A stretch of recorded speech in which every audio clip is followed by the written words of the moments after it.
मैं आपने एक बात आपके सामने रखत रहे हो कि भगवान है दर्पण के समान है।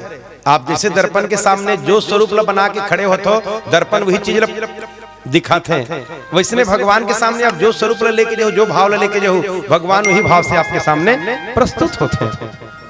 भगवान के स्वरूप आपके विचार के ऊपर निर्भर करते कि आप भगवान ला कैसे रूप में देखना चाहते हैं। भगवान के कोई रूप नहीं है, भगवान के कोई स्वरूप नहीं है। भगवान के स्वरूप आपके भाव के ऊपर निर्भर है कि आप कौन से भाव से भगवान ला पाना चाहते हो, देखना चाहते हो, मानना चाहते हो, है कि नहीं। तो चौबे जी ललितपुर जिला की घटना बताता हूं, आज से 50-55 साल पहले की घटना। हमारे दादा गुरु जी वो आश्रम में पहुंच चुके रही हैं, वहां चल रहे हैं, दर्शन कर चुके हैं वो आश्रम के। आज आश्रम के स्वरूप धारण करे हैं, पर वहां रहा एक चौबे जी जमींदार, बहुत बड़े जमींदार, इतना बड़े जमींदार है मन कि वो मतलब खुद के पैसा कितना है पता नहीं रही, इतना बड़े माने सब कुछ संपन्न और बड़ा समाज सेवी, बड़ा धार्मिक विचारधारा के चौबे जी। धार्मिक अनुष्ठान के बार बार आयोजन करे कराए, आसपास के व्यक्ति मतलब धर्म से जोड़े, धर्म के पीछे लगाएं, ऐसे होकर विचारधारा रही से लोगन बहुत पसंद करे, बहुत प्रेम करे वो चौबे जी से। पर चौबे जी के जीवन में एक कमी रही से कोई संतान नहीं रही से। तो चौबे जी अपन गुरु जी के पास निवेदन करें एक बार कि गुरु जी भगवान का दिया सब कुछ है पर घर में संतान नहीं है। गुरु जी मस्तक देखिन, हाथ की रेखा देखिन, कीन बेटा इस जन्म में तो आपको कोई संतान मिलने वाला नहीं है। तो चौबे जी की तो मैं क्या करूं, कोई रास्ता बताओ गुरुजी जिससे मैं अपना आत्म कल्याण कर सकूं। तो गुरुजी की बेटा कुछ नहीं, आप तो अपने घर में कुंज बिहारी का मंदिर बनवा लो, भगवान का मंदिर स्थापित कर दो और उस भगवान को ही अपना बेटा मान लो, भगवान को ही बेटा बना लो। भगवान से अच्छा बेटा दुनिया में आपको कहीं नहीं मिलेगा, भगवान को अपना बेटा बना लो। एक कुंज बिहारी जी के मंदिर के निर्माण करें चौबे जी। परिजन स्वजन संबंधी मन कहा है चौबे जी किसी को गोद ले लो, इतना संपत्ति है, अरे अंत समय आएगा तो पिंडदान कौन करेगा, अग्नि संस्कार कौन करेगा, कौन संभालेगा, कौन देखेगा इतना सारा संपत्ति। तो चौबे जी एकदम माने गर्व से बोले, अरे भैया तुम्हारा अंतिम संस्कार कौन करेगा, तुम्हारा पिंडदान कौन करेगा। तो कर परिवार परिजन क्या है, मन का है हमारा बेटा है, हमारा बेटा हमारा अंतिम संस्कार करेगा। तो चौबे जी क्या कहा है कि तो क्या मेरा बेटा नहीं है, अरे मेरा भी तो बेटा है। तो परिजन मन पूछे आपका बेटा कहाँ है, हमने तो कभी देखा नहीं। तो चौबे जी मंदिर तरफ इशारा करे, वो जो मंदिर में बैठे हैं ना कुंज बिहारी, वही मेरे कुंजू बेटा है, कुंजू नाम रखे, कुंजू बेटा, कुंजू बेटा, वो मेरा अंतिम संस्कार करेगा, वो मेरा पिंडदान करेगा।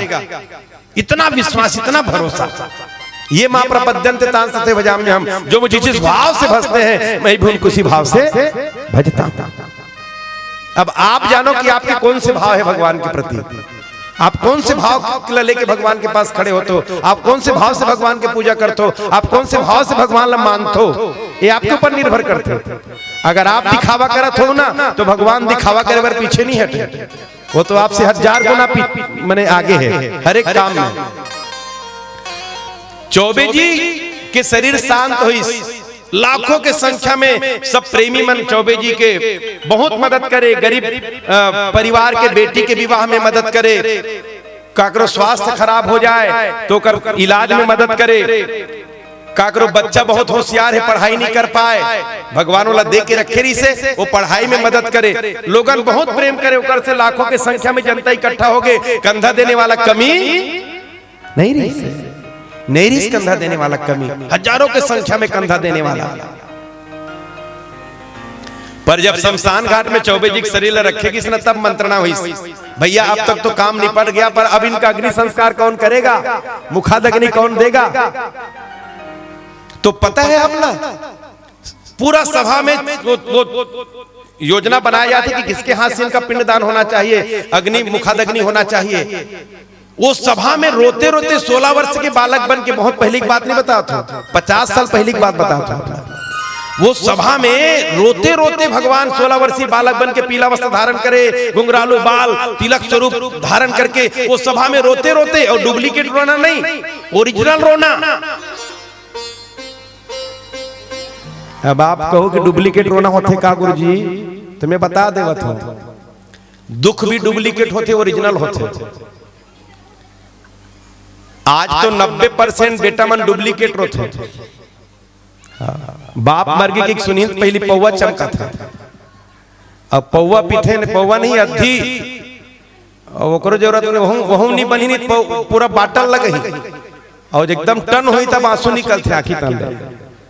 बिना भी अंतिम संस्कार में नहीं जाए। मैं रवेली की बात नहीं कहा था, यहाँ तो बार बार कथा होत रहते, तो बहुत जागरूक हो आप सब। अन्य जगह वहां जंगल तनिक बात बता था। अंतिम संस्कार के दिन तो पीबे करते, 10 गाद रहे दिन टनाटन रहते। बेटा की बात बता था, खुशी में पीते कि दुख में पीते मोला समझ में नहीं आया, लेकिन पिए जरूर रहते। 90% परिवार की स्थिति आज हमारे समाज में तेकर स्थिति कहना पड़ा थे कि भगवान ओरिजिनल रोना रोते की, बिलकते विलाप करते की, पूरा सभा स्तब्ध हो गई। काबर भगवान के माया नहीं सो समय तो सब शांत हो गिन, रोते रोते गिन कि मैं इनका बेटा हूं और ये मेरे बाप हैं, इनका मुखाग्नि, इनका अंतिम संस्कार मैं करूंगा अपने हाथों से। पूरा सभा शांत हो गए। अब एक स्वर में जवाब दिन, जब ये बालक कहता है मैं इनका बेटा हूं, तो हो जाए इनके हाथों से अंतिम संस्कार। वो बालक अंतिम संस्कार करेंगे। अब अंतिम संस्कार करे के बाद, मुखाग्नि होए के बाद, पचलकड़िया होए के बाद, जब सरोवर में तालाब में स्नान करे बर गिन ना, तो बालक भी साथ साथ गिन। मैंने देखे हुए घटना है, मोरा नजर से नहीं, पर कोई गुरुजन की नजर से देखे हुए घटना है। वो बालक भी स्नान करे बर गिन, पर पता है सब स्नान करें, बालक भी स्नान करे बर तालाब में घुसिस, सब बाहर निकलिन, बालक बाहर नहीं निकली। वो बालक बाहर नहीं निकली। तब लोगन के ध्यान केंद्रित हुई, सरे वो कहां गया, वो कहां गया। तो कर परिजन मन बताइन, भैया चौबे जी कहा करते थे कि मुझे चिंता नहीं है, मेरा अंतिम संस्कार, मेरा मुखाग्नि, मुझे कंधा मेरा कुंजू बेटा देगा। तो जो बालक आया था वो कोई दूसरा नहीं है, वो तो जगत नियंता परात्पर ब्रह्म ही है, वो कुंज बिहारी ही है। तो सज्जन व्यक्ति मन तो अपन सौभाग्य की सराहना करे लगे। चलो चौबे जी के पुण्य प्रताप से भगवान के स्वरूप का दर्शन हमें करने का सौभाग्य मिला। कई जन पछतात नहीं है, काश एक बार छू लेते उनको, उनके साथ बात कर लेते। पर भैया दर्शन हुआ ये भी बहुत बड़ी बात है, दर्शन हुआ ये भी बहुत बड़ी बात है। एक दूसरा प्रमाण में आप देवत हो, जब पूरा जनता मन कुंज बिहार ओ चौबे जी के महल में प्रवेश करीन, घर में प्रवेश करीन, पंडित जी के द्वारा मंदिर ला खोलेगी कुंज बिहारी के मंदिर ला, तो मंदिर में बैठे ठाकुर जी हा कुंज बिहारी हा वही धोती पहन के बैठे रही से, जे धोती पहन के बालक अंतिम संस्कार में गिरी नहीं। अब एक दूसरा बात, वो धोती भीगे हुए रही से, और भीगे हुए धोती से पानी टपकत रही से, पूरा मंदिर के भीतर हा पानी से भर चुके रही से, चारों तरफ पानी फैल चुके रही से। ये कलयुग के घटना बताता था। मने भगवान आज भी है, पर ओला देखे बर भाव चाहिए, ओला प्रगटे बर भाव चाहिए, ओकर अनुभूति करे बर भाव चाहिए। अम्बरीश महाराज के पीछे जब वो पितामड़ी ले खड़े हुई ना, तो अम्बरीश महाराज विकल हो गए, प्रभु मेरे लिए इतना, तो भगवान की अरे अम्बरीश, जब तू मेरे लिए इतना सब कुछ कर सकता है, तो मैं तुम्हारे लिए पंखा नहीं ला सकता।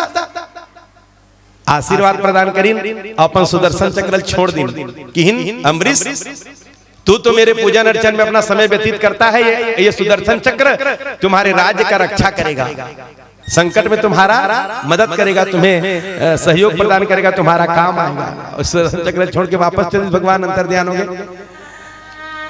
एक बार अम्बरीश महाराज लीन एकादशी के व्रत के अनुष्ठान, एकादशी व्रत के जब अनुष्ठान लीन, तो एक वर्ष बाद जब उसका उद्यापन करीन, तो उद्यापन के दिन देखो आप सब भी उपवास करते हो। उपवास माने क्या होते, उप माने नजदीक, वास माने रहना। कई जन उपवास से दिन भर घर ला पूरा माने हलचल मचा देते घर में। मैं उपवास नहीं जाना था, मुहिल बुता तैयार था, मैं छदी खा था, मैं उपवास तो पता नहीं है। मने उपवास नहीं तेला पारा भर के मन जानते, ऐसे उपवास रहते। है ना। पर उपवास माने होते भगवान के नजदीक रहना, इसे उपवास नहीं करो। भगवान चिंतन में रहे, भगवान ध्यान में रहे, भगवान के स्वरूप स्मरण में रहे, यह है मूल उपवास की अर्थ। तो अम्बरीश महाराज जब उद्यापन करें तो पंडित देवता मना रहे हैं, उद्यापन की पूरा तैयारी हो चुकी है। उसी समय में मध्याह्न काल में दुर्वासा महाराज पहुंची। बोलो दुर्वासा महाराज की। दुर्वासा महाराज जब पहुंची तो अम्बरीश महाराज खूब स्वागत सम्मान करीन, निवेदन करीन, प्रभु अच्छा समय में आप पधारे हो, आज हमारे घर में ही आपको प्रसाद पाके जाना है। आप उद्यापन, आज उद्यापन का समय है, आज हमारे घर में आप प्रसाद लेंगे। दुर्वासा ऋषि की मैं त्रिकाल संध्या करके आता हूं। ये त्रिकाल संध्या कहा है? त्रिकाल संध्या का नाम आप सब सुने हो। त्रिकाल संध्या कहा है? सूर्योदय, सुबह सूर्योदय से 10 मिनट पहले से लेकर 10 मिनट बाद तक के